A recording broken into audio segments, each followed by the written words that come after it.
Imagine that you want to get from point A to point B. Now, also imagine that you want to do this while you're still young, healthy, and vibrant of energy. Then you'd want to do this as fast as possible. Am I right?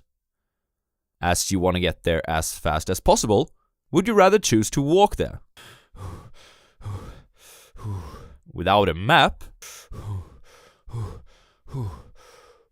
To drive there in a slow tractor?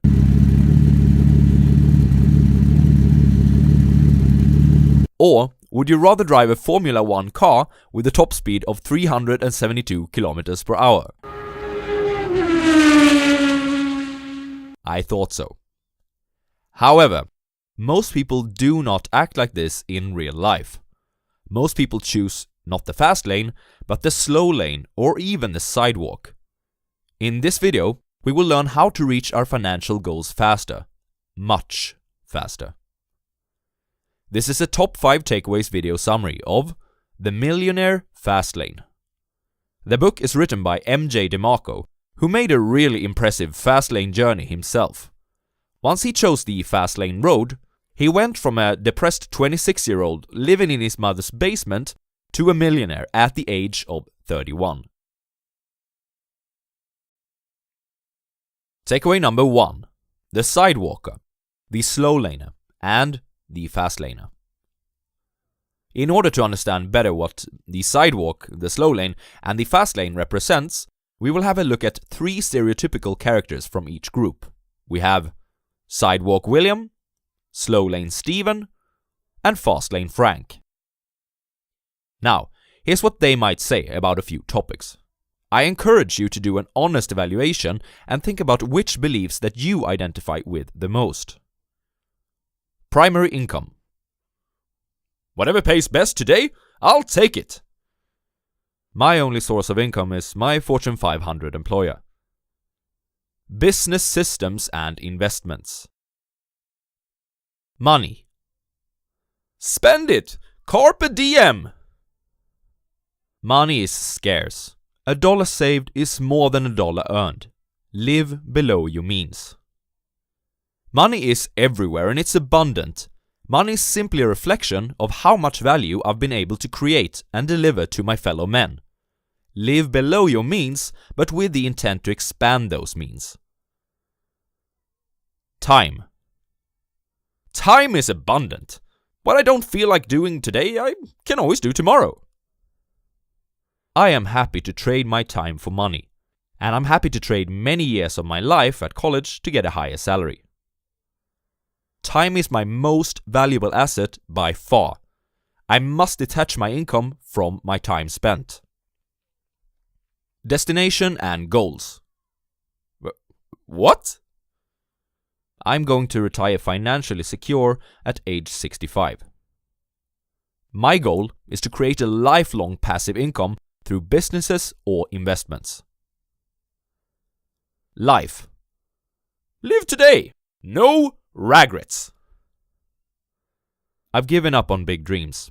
I'm a realist, you know. But if I live frugally and don't take any unnecessary risks, I will retire with $1 million one day. I will pursue my dreams no matter how crazy they may sound. I know that I'll need time and money to make them a reality, so let's get this going. Do you recognize yourself in the beliefs of Fastlane Frank? Please comment Fastlaner down below. Our beliefs form our actions. If you identify yourself with many of the slow lane or perhaps even the sidewalk beliefs, it's very probable that you are currently not on a highway towards wealth. Let's see why, and let's see how you can change that. Takeaway number 2. The mathematics of poverty and mediocrity. Depending on which road you choose, you are predisposed to end up at a certain financial destination. And as you probably already have guessed, the sidewalk is predisposed towards poverty, the slow lane towards mediocrity, and the fast lane towards wealth. Let's have a look at the wealth equation of each of these to see why that is so. The sidewalker believes that wealth is created like this. Wealth equals to income plus debt. Yes, the sidewalker actually believes that debt can be used as a tool for wealth building. And that's because he's got the wrong perception about wealth. He believes, like the majority of our society, that looking wealthy means that you must be wealthy. As his credit card can allow him to buy that new Armani suit, it must mean that it makes him wealthier, right? Unfortunately, the sidewalk doesn't care about how much money you make, because poor money management cannot be solved with more money. Onwards to the slow laner's wealth equation, which looks like this. Wealth equals to job plus market investments. Let's break these two down.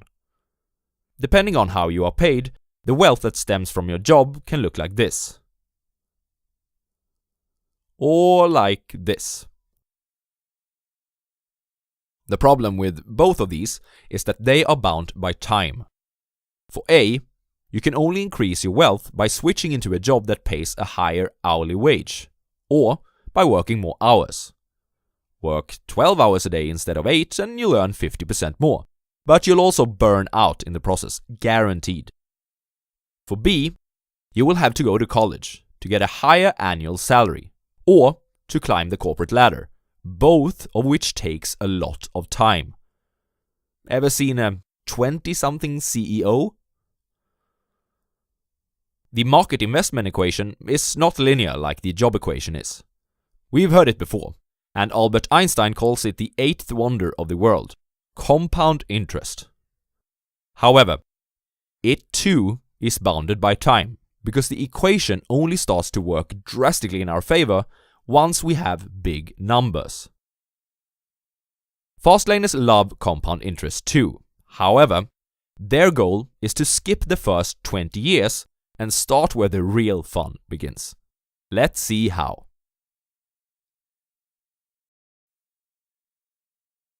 Takeaway number 3.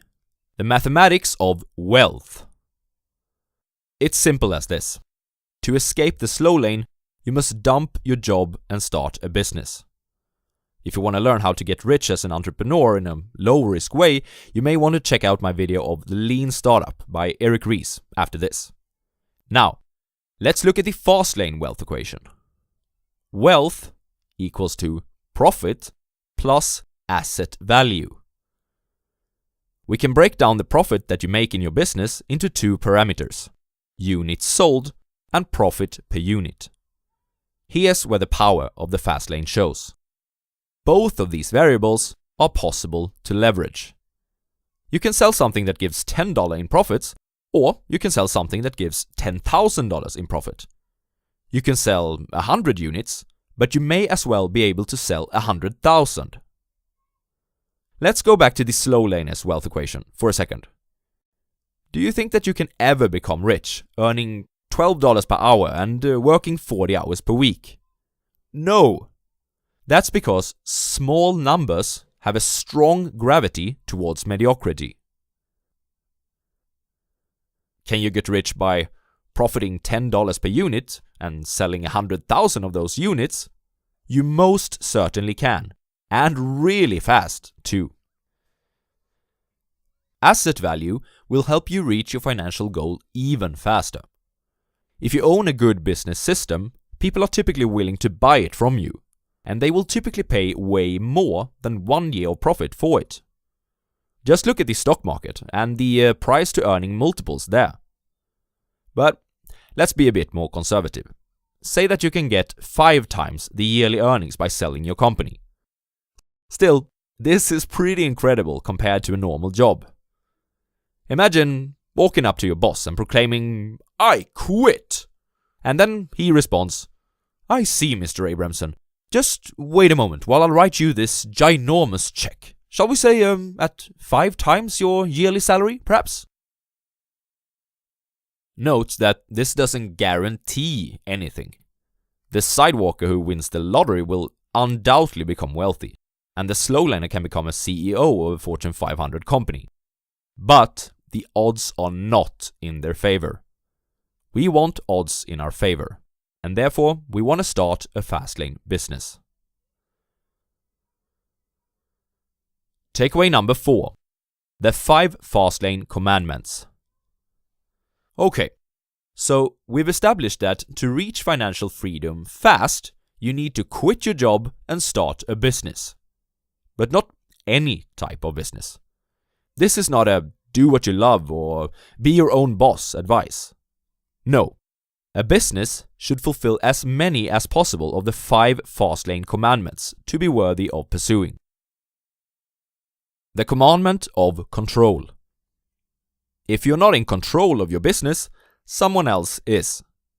For instance, hitchhiking a content distribution platform to distribute your educational videos violates this commandment.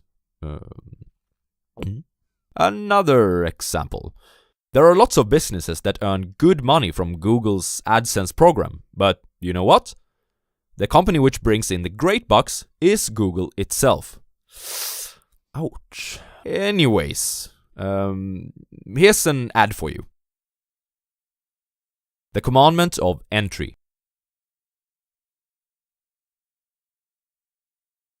If the road you are choosing is crowded with other people, you can count on being stuck in a traffic jam. You'd like some kind of barrier of entry to your business. A certain knowledge that people must possess to participate, large sums of money required for investments, contacts that you need to have, etc. The commandment of need. Doing what you love is a flawed strategy. People do not care about what you love. People care about having their problems solved. Selfish motives like doing what you love is a free ticket to the road with a traffic jam again. Because if you love it, chances are that everyone else loves doing it too. It's quite simple, really. Offer the world more value and you'll become rich. Affect millions and you'll make millions. The commandment of time. Somewhere down the line, you must be able to detach yourself from your own business. You must create a business system that can survive without any input from yourself. We want passive income. Otherwise, you've just created yourself a job in disguise. Money is not king. Time is. The commandment of scale. MJ DeMarco talks about something he calls the law of affection. And this is so important in my opinion that I'd like to make it into its own takeaway. Takeaway number 5. The law of affection. Basically, you can become a millionaire by having either magnitude or scale in your business. Magnitude is how much value you provide per person you affect. Scale is how many you affect. If you do not have either, you do not have a Millionaire Fastlane. Let's take a few examples. Slow Lane William opens a lemonade stand outside of his garage. He profits $1 for each drink sold, so he does not have magnitude in the business. And what about scale? Is it possible for William to sell 10,000 drinks from his garage? Nah, probably not. William's business fails the commandment of scale because it's got a ceiling attached to both the magnitude and the scale of his business. Fastlane Frank is a doctor and he starts a private clinic for plastic surgery in Hollywood with his best friend. Just like William, Frank has attached a ceiling to his business in terms of scale. He cannot provide value for, say, more than 10 people per day.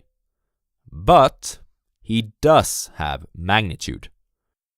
Delivering upgrades in looks provides a lot of value, and doing so to some of the richest people in the world means that he can become rich too. Fastlane Fiona discovers some type of new beauty product for young women. Yes, it really isn't possible to saturate this market. She profits only $3 from each product sold, so she does have a ceiling in magnitude, just like William. Unlike William, she doesn't try to sell this from her local garage. She decides to partner up with a few influencers and distribute the product online.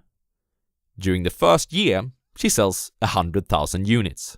During year 2, 1 million. If you sell 1 million of anything, you can be sure you'll become rich. If you manage to combine both magnitude and scale, we're talking billionaire fastlane rather than millionaire fastlane. That's it. Time for a summary. Your beliefs form your actions. Try to change your attitude to that of a fastlaner and you will see results in your personal finances down the road. The sidewalk is mathematically predisposed towards poverty.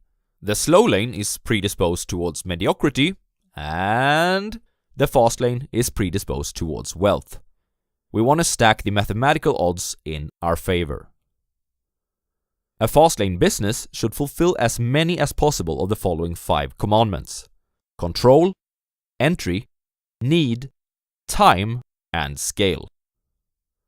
Provide value in scale or magnitude to become a millionaire. If you want to ignite a fire in your gut, I can highly recommend this book. Get it from the link in the description if you want to support this channel. If you like this video, and you can already feel that fire, have a look at my summary of The Lean Startup by Eric Ries. There, I explain how to start your own fast lane business, using your time as efficiently as possible and without risking your neck doing it. Cheers!